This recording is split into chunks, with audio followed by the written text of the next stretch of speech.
సంజయ్ అన్న వార్తిది కాంగ్రెస్ ప్రభుత్వాన్ని కూల్చేందుకు కేసీఆర్ కుట్ర లోక్సభ ఎన్నికల తర్వాత ఎప్పుడైనా కూలిపోయే ప్రమాదం సంజయ్ కాంగ్రెస్లో కేసీఆర్ కోవట్లు ఉన్నారు 100% నిజం ఇది కాంగ్రెస్లో కేసీఆర్ కోవట్లు ఉన్నారు కేసీఆర్ పైసలు ఇచ్చి కొంతమందిని గెలిపించుకున్నాడు ఈ పార్లమెంట్ ఎన్నికలు అయిపోయాక వాళ్ళ పని కథమే కేటీఆర్ను తిడితే పొన్నంకు ఎందుకు బాధ ఈ పొన్నం ప్రభాకర్ అయితే ఎట్లా మన మంత్రి లెక్క ఉండాలి ప్రెస్ మీట్లో కూడా ఇట్లా అంటలేడు చూసారు కదా మీరు సో ఏంటంటే పొన్నం ప్రభాకర్ అన్న జరా ఎందుకే మనం మళ్ళీ కేసీఆర్ లెక్క ఉండొద్దు మనం ఆయన ఎవరి కోసం కరీంనగర్ వదిలి హుస్నాబాద్ పోయారో తెలుసని కామెంట్ అసలు యాక్చువల్లీ హుస్నాబాద్ కాన్స్టిట్యున్సీలో వేరే వాళ్ళు ఉండే ప్రవీణ్ రెడ్డి ఉండే అయినా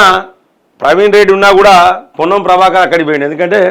ఎవరి కోసం పోయిండు గంగుల కమలాకర్ కోసం పోయిండు అనేది సంజయ్ అన్న చెప్తాను ఇది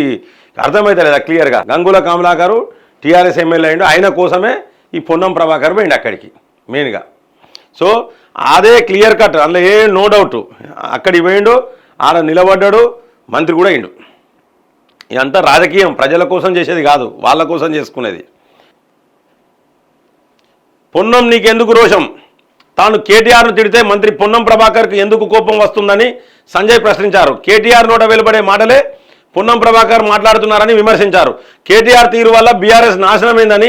పొన్నం అధికార గర్వంతో కాంగ్రెస్ నాశనమయ్యే ప్రమాదం ఉందన్నారు ఎవరు చెప్తే కరీంనగర్ను వదిలి పొన్నం హుస్నాబాద్ పారిపోయారో అందరికీ తెలుసునని వ్యాఖ్యానించారు తాను నిర్మాణాత్మకంగా సలహా ఇస్తుంటే వ్యక్తిగత దూషణలు చేయడం సరికాదని అన్నారు తన ఓపికను పరీక్షించొద్దని హెచ్చరించారు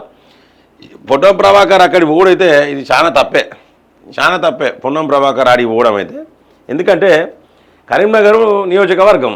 అది వదిలిపెట్టి హుస్నాబాద్ పోయిండు పొన్నం ప్రభాకర్ అక్కడ అలిగిరెడ్డి ప్రవీణ్ రెడ్డి ఉండే ఆయన కూడా గెలుసు బ్రహ్మాండమైన మెజార్టీతో గెలుసు అలిగిరెడ్డి ప్రవీణ్ రెడ్డికే ఇంకా మంచి పేరున్నది అక్కడ మంచి పేరున్నది